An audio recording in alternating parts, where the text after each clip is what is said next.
Welcome everyone to my podcast, which I am officially dubbing "Sit Downs with Charlie Brown." Don't hate the name, but if you want to hate on it, deal with it. It's what I picked, and note that It is just what I'm rolling with. Anyway, today on my this episode, I am very pleased to have a very special guest. Would you please introduce yourself? I'm Joe. Yeah, Joseph Groebner, aka my brother, who I've known most of my life. I know that sounds rather a bit of that's a stupid thing to state. Oh, great, great, going off to a good start as usual. But anyway, the reason I have brought my dear brother on is because the hockey world is back. Hooray! Hooray, Joe! You don't seem too excited. Come on, man. I am excited. Yeah, hockey's coming back, even though God knows how long it goes until it gets shut down. Because there's this global pandemic thing going on. So you Yeah. think they're gonna get through the full thing, or Yeah. yeah, I think everyone says that, no, they're not going to get through it early on. And then look at that. They get through it early on. So okay, I think they'll get through it. yeah. So first thing I want to ask, what are your thoughts on the season, like the new divisions and things like that? I mean, it kind of sucks that they only play the teams in their division, but they can't travel across the border from US to Canada. So Yeah, they kind of have to make do with it for this season. But luckily, next season it sounds like it will go back to normal with the new division or the same divisions, just slightly modified with Seattle coming into the league. But yeah. yeah, Yeah, I found it a little weird too, but I get why they had to. Canada's been really restrictive with their COVID protocols, so it sucks, but it's kind of one of those things you got to work around. But I don't think it's gonna you said. I don't think this is gonna probably be like the division for like going forward, but it's just kind of what it is for the time now. mm-hmm. So next thing I wanted to ask you is, who do you think wins each division? So yeah. uh, let me just think. I think in the West Division, Mm-hmm.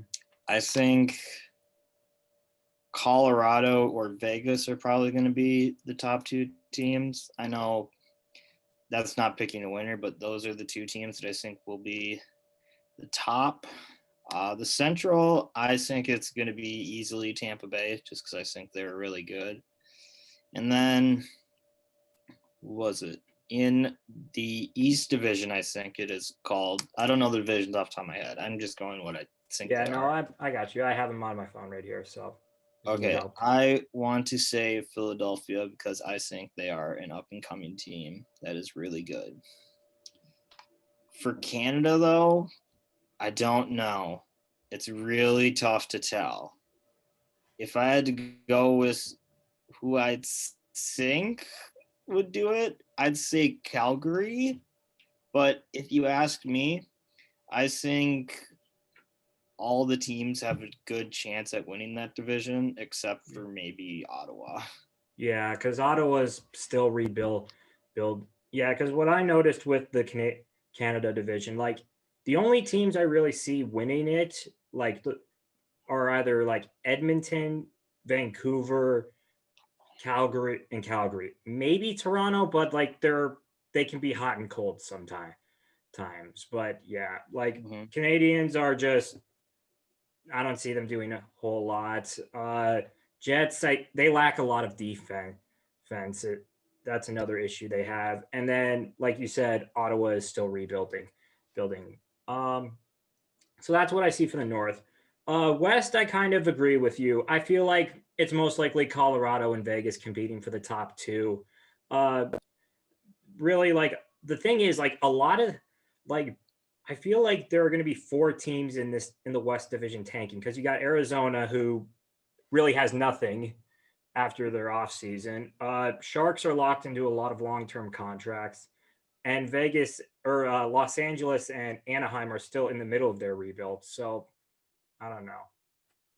But yeah, I Mm-hmm. agree. Probably Colorado and Vegas at the top of the West. East, I was I probably was gonna say yeah, probably either like the Flyers or maybe the Islanders. They seem to be like the most complete teams and like playoff ready teams in that division. Because like Washington is just kind of getting older because they signed Zdeno Chara. Why? I don't know. No. Maybe Boston. Like, I don't because they still have like a lot of their players, but I don't know. And then Mm-hmm. Central, yeah, it's probably just Tampa Bay because a lot of the a lot of these teams are either tanking, injured, or just bad. So Mm-hmm. yeah, that's kind of how I have laid out for these divisions this year. So now I know this because you are semi a bit of a Tampa Bay fan because I know you do own a Stamkos shirt in your room. Who do you think the Lightning go back to back? No, Okay, yeah, I I just kind think of felt like that there was a lot of teams that are sort of like going all in this year, like Vegas and Colorado. I feel like are trying to make the all in pushes because Vegas they just signed Alex Petrangelo. Colorado got Towers and Sod, so they're clearly looking to like try and get to the cup this year. So yeah, mm-hmm. which brings me to like the next question: which team do you see as the heavy cup favorites going into this year? uh, the team you actually just mentioned, I think Colorado, because Yeah, I think they are really good. They yeah, have a lot of star players, good defensively, goaltending. Biggest question mark for me because I don't know how good it can be, but like I think everywhere else they have can make up yeah, for it. yeah. That's the thing. Like as much as I have never been, I tolerate Colorado being from Minnesota, but I feel like they are most likely going to be in the cup final this year just because they really have like they have a good offense and defense. The only thing, like you said, they're lacking is goaltending, which I think maybe can be fixed at the deadline, but I don't know. Right now, it just seems really spotty, and it's the biggest question mark on them. So the Mm-hmm. next thing I wanted to ask you on Minnesota. So right now they are currently sitting at 2-0 at the time of this recording. What are your thoughts so far? Pretty good. Yeah, I gotta say, like I'd say like the biggest question marks I had were in goaltending, coaching, and like maybe like a bit of the defense. But so far, I'm pleased with the offense. It seems like Kaprizov's been doing okay for a debut season. Still Okay. what? Okay. Well, I mean he's so far what? He's got one goal, I believe, or two. 1 goal, 3 assists in 2 games. First Yeah, star of the week this week. yeah, Telling me that's okay. yeah. Well, I didn't pay much attention because I didn't get a chance to see the two games against the Kings. But from what I saw, they were both time wins, which I won't complain, but I'll take them. Uh, and like as as far as the other issues, like as much as I feel like I'm okay with Talbot. I feel like he's most likely going to be the backup in the near future, just because I feel like they're waiting to get Capo ready. That's honestly my best guess. Yeah. Yeah, and then with coaching, like here's the thing, like when we extended like Dean Everson back in like I think it was like like before the restart, like in like March, April or May, I was honestly okay with it just because like he seems to be okay. He seems to be a decent coach who knows how to game plan and strategize properly compared to Boudreaux. So I'm honestly willing to keep giving him a chance. So yeah. Yeah. My biggest concern watching the 2 games, I think the coach is fine. The biggest question is the special teams because our power play 0 for 12 in our first 2 games, and I do not like that. So Yeah. I want that to improve. Yeah. So yeah, I feel like maybe it's just like it maybe it's just better to like still just kind of keep like a little optimism just because like it's still the start of the year. It's only like been 2 games and it's like still trying to kick off some of the rust because we got eliminated early in the bubble and now it's just been like a really unprecedented year, really. So I feel like that's kind of the best thing I feel we need to kind of keep in this time, space, and continuum. So yeah. Um, so the next thing I have next question I sort of have for you is who's your dark horse pick for the cup for the playoffs this year out of like all the teams essentially. Dark horse pick? Mm-hmm. Trying to think who it would be. Like to win the cup or to make the playoffs? Most likely just like either make the playoffs or go on like a deep run, like I essentially like the Islanders last year. Or like Carolina the year before? Yeah. Hmm. Mm-hmm. Yeah. I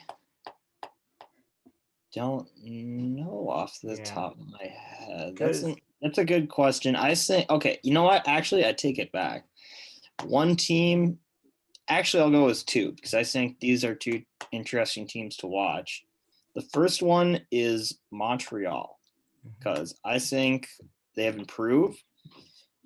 I'm not saying that they're going to be the best team in it, but I think they have improved a whole lot. They have a solid goaltender still, and then they have really good depth and some young pieces where they can make a playoff spot. I don't know if they're ready to win the cup yet, but they can make a run. The other team, I don't know how this one's going to go because they've had made big moves in the past and it has not worked out for them real well, is the Buffalo Sabres. I still believe in them. I want to root for them because I think they have good pieces with Taylor Hall and Jack Eichel and Rasmus Dahlin, but don't know for sure. I'm yeah, hopeful. yeah, I'd say like I agree on Buffalo. Like the issue is like I think like right now I'm looking at it like they kind of had a bit of a rough start. They're 0-2 right now, and then looking at their schedule ahead, they got a 2-game series against the Flyers, another series against Washington. They got to go play the Rangers. They got Oh, the Devils. Like they don't really have a oh, softball opponent coming up. okay. I might take that back a little bit. That Yeah, might be yeah, they I don't have. forgot what division they were in. Yeah, they're in the East. So yeah. That Um. is gonna be a brutal cutthroat division because I think Yeah, because you got who was Washington, it? you got Philly, you got Jersey, you got. Oh, Pittsburgh. yeah, you got Pittsburgh, you You got got Boston, Boston, you got both New York and those teams. are like It's a yeah. it's rough for the Sabres. So yeah. When I was thinking about it, I would say that's probably the best division out of the 4. Yeah. It's like those are the best team. Like okay, like those when I say best division, I mean like those are like they have the best teams like at the top. But like I also think another really good division again back is like the Canada division, just because I think except for the Senators, maybe they're all equal and have a chance. Yeah. So those are the 2 divisions I would want to watch. Yeah. Nah. Yeah, I agree with you there. I'd say for me, like a dark horse. I was thinking like doing one from the East, one from the West, or what was once the East and once the West. From the West, I actually thought maybe the Stars. Now, I know they did lose Tyler Sagan due to injury, but they still managed to bring back a lot of their depth pieces. He's Like, coming back later in the year. yeah, yeah, yeah, I think so too. But they still have like guys like Jamie Benn, Miro Heiskanen, Dennis Suriana. I still think like they can make some noise. Do I think they win the cup? not entirely sure yet. It kind of depends on how they get matched up, but who knows? They did well last year. So, and then for the East, I don't know. Like initially, I thought the Sabres too, but then I realized, oh crap, they got a brutal schedule coming up. Up, so yeah.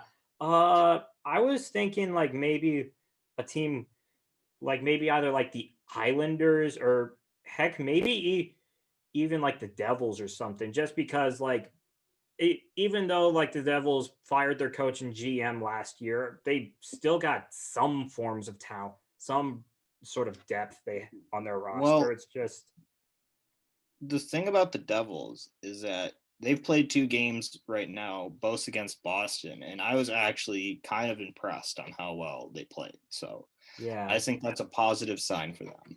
yeah, because I know like last year they pretty much took a nosedive and dive essentially. So Mm-hmm. yeah, and then one of the final questions I have to you: which team do you most like is most likely to completely just collapse and be tanking essentially? Oh, when you gave me this question, I knew right away which team I was going to say. Really, who? No question about it. And I got this after watching their first game, the Toronto Maple Leafs. Oh yeah, That, granted, this was their first game, but it was against Ottawa, and that was horrible to watch. yeah. Like, this is a team that is like Austin Matthews, Mitch Martin, or John Tavares, Morgan Riley, Friedrich Anderson. They have so many good players, and they can't win the cup. Yeah, here's my thing. I can't understand why. So like after watching that game, I was like immediately, Toronto is not going to make the playoffs this year. Yeah, I don't think they are. Here was my thought on the Leafs. My biggest thing, if you go back to I think not last season but the previous season, they just lost to Boston in a game 7 against Boston again. It's like my biggest thing with that was I fear they may have been broken by that game or like quote unquote jump the shark where they start their decline. And pretty much last season kind of proved it. You know, their defense was bad. They had to fire Mike Babcock. They lost to the 42-year-old Zamboni driver. They lost to the Blue Jackets in the qualifier. It just kind of confirmed like this team's kind of is on the verge of taking a collapse. And it's worse because obviously like you can't move. Yeah, I can't get rid of like Matthews, Tavares, and like those guys because they're in long-term contracts. So no, yeah. Here is what their strategy should be: is that they have so much money in them, and that's part of the problem. Is that they need the depth, and they don't have the depth, which is the biggest problem. Yeah. Like I'd say Toronto's one, and then like another team I want to throw in there is like Pittsburgh. They look not because like their first game against Philly, the opener, they got beaten into the mud 6-3. That's pretty rough, especially considering all the moves they did this offseason. You know, they lost their first 2 games to Philadelphia, and then they won yesterday in a shootout to Washington. Who they beat yesterday? Washington Capitals in a shootout. Okay, so yeah, that's my biggest thing with them because you know they lost in the qualifier to the Canadiens, a team who got swept by Detroit that in the regular season. It's like, really, guys? A team you have guys like Crosby, Malkin, Letang, Jason Zucker, and you can't even get into the playoffs? Really? Yeah. And now they just trick. And now, like the offseason, they did a bunch of questionable things. Like they kept the first round pick that Minnesota traded them, and then they grossly overpaid to go get Kasperi Kapanen from Toronto. And then they trade for Mike Mathesis, I believe it is. I hope I'm saying that right. Right from, I believe, Florida for like Patrick Hornquist. And then they signed Cody Ceci on a 1-year deal. I'm like, really? This is what a championship team needs? It just seems like you're bringing in a bunch of aging players, really. So yeah. No, I agree with you on Pittsburgh. I don't think they're a playoff team. I think Yeah. it's like bubble team. Like they're gonna be like near the end of the season, it's gonna be like, oh, it's gonna be close. They'll be like, if they get into the playoffs, they'll be like one of the last teams in. But Yeah. I don't see it much after that. Yeah. Yeah. So honestly, like I feel like this season's going to be very interesting because I know, like they said, like Gary Bettman himself said, like that they were gonna lose like billions of dollars over this year, which is a big statement Well, coming from him. that's any league this year, I think, because Yeah. I think the NFL and like all of them are going to lose money. But Yeah. I think if the players want to play and they're going to make money out of it, then they're going to play. Mm-hmm. So Yeah, and I know I'm not going to take up. There was one more thing I kind of wanted to talk to you about. Seattle, the expansion drafts this year. Who do you think? I want to ask you two other questions. I know I didn't. I should have mentioned this to you beforehand, but I forgot. So the first thing is, who do you think they're gonna Minnesota is gonna get rid of or entice Seattle in the expansion draft? What do you see Minnesota doing? honestly, I don't know. Yeah. The only thing that I would like to not happen, because this happened with the last one was Vegas, is that we had to give up a prospect, like our best one, to them. Yeah. Alex Tuck. Could, This year, our best prospect, well, I don't know if Kirill or Marco Rossi is considered a prospect because mm-hmm. they're, I know Kirill is on the team and Marco Rossi is, I think, technically on the team. But he has some, like, from what I've heard, he had like an upper body or muscle tension injury. Like they didn't specify it, but apparently he's out indefinitely right now. So yeah, it's up in the air whether he's playing this year or not. yeah, but back to what I was saying.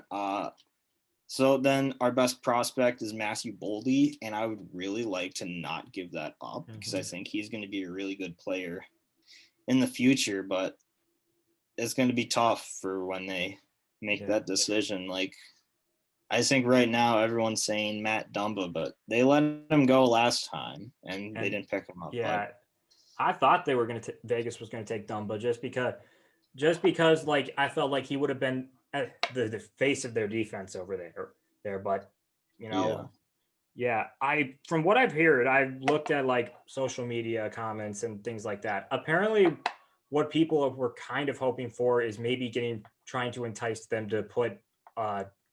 So from what I've known is like right now, Joel Eriksson Ek is on the same line as Parise and Kaprizov. Essentially, what I think they're trying to do is trying to make him look better so that they essentially can try and entice them to try and get someone to bite at him essentially. So yeah, and then the next one the last question I really kind of want to ask you is, what do you think Seattle does for like a goalie in the expansion draft? Because I know like someone's probably going to be on the board. So well, that one's the interesting one because I think it's the same ones as last year, right? Or like last time was Vegas, where you can only protect one goalie, right? Yeah, you can only get one. And one thing I've noticed with the NHL this year is that with the condensed schedule and a lot of games, there's going to be teams that have two goalies that play a lot of the time. Like the example is look at Vancouver. They have Holtby and Demko. Like those they could be two starting goalies. So yeah, I think it's going to be teams like those that are going to be like they're going to look at. Yeah, I felt one. Yeah, I know. Like someone and I, one of me and one of my friend, one of my coworkers, actually mentioned this to me. We were talking about it when we were working one time. So apparently we were like going out. Who do you think they take? One option they could maybe try at is Ben Bishop. Because here's the thing. I know he's still injury prone, like, and he's still kind of glass. But I feel like if Dallas this year, they see like Hudobin do better, like be solid in the regular season. They could easily just be like, you know what? We're going to protect him. Sorry, Ben, you can go. It just, because it feels like he's just not the same. He's just had to deal with injury after injury. And it's just like, yeah. But yeah, I agree. Like, I feel like that's kind of, it's going to be very interesting in the expansion draft. Like, who, because essentially, like, they have it's going to be interesting because last year Vegas's vision was more, long term. Like that's why they got a lot of draft capital. It's going to be interesting what route Seattle takes. Are they going to do the same thing where they're going to think long term, or are they just going to do like get the best player available? So, yeah. I don't think that this is without looking at the roster or knowing what it's going to be like, but I think when Seattle comes into the league, they're going to be good, but I don't think they'll be as historic as Vegas was. Yeah, because Vegas was. I don't think we'll see that again. Yeah, Vegas would. Yeah, I don't think we'll see that either. But I feel like they're going to be like maybe mid tier. Like I know they're in the Western Conference, and I feel like the thing is like a lot of teams in the West right now. Now there's still like they're going to be in the Pacific Division, so that's going to be an advantage to them. Yeah, because you still got Anaheim who's rebuilding, LA who's rebuilding, the Sharks who are in mediocrity. I'm trying to think. Arizona is still kind of bad. Arizona will move divisions. Yeah, Arizona. Oh yeah, Arizona's moving divisions. I forgot about that. I'm trying to think who else is there. It's going to be the 3 Canadian teams, which I think will still be good. Yeah, but it will seriously be interesting. So yeah. Well, anyway, Joe, I seriously appreciate you for coming on here, man. I really do. I know, no, this probably wasn't like something you were on board, like thrilled about, like yippee and this, but I really do appreciate you coming on here and talking hockey with me for the first time. So, yeah, no problem. All right, so that's it for the podcast today, everyone. A little shorter than usual, but I'm still in school trying to function as being a college student. I got my responsibilities to take care of, like both me and Joe do. So I hope you guys enjoyed listening to us, and I hope to see you back here again next time. Peace out. Thank you for watching this video. I hope you all enjoyed. Special thanks to my brother Joe for helping me with this podcast, and please subscribe or comment down below what you'd like to see more. Thank you.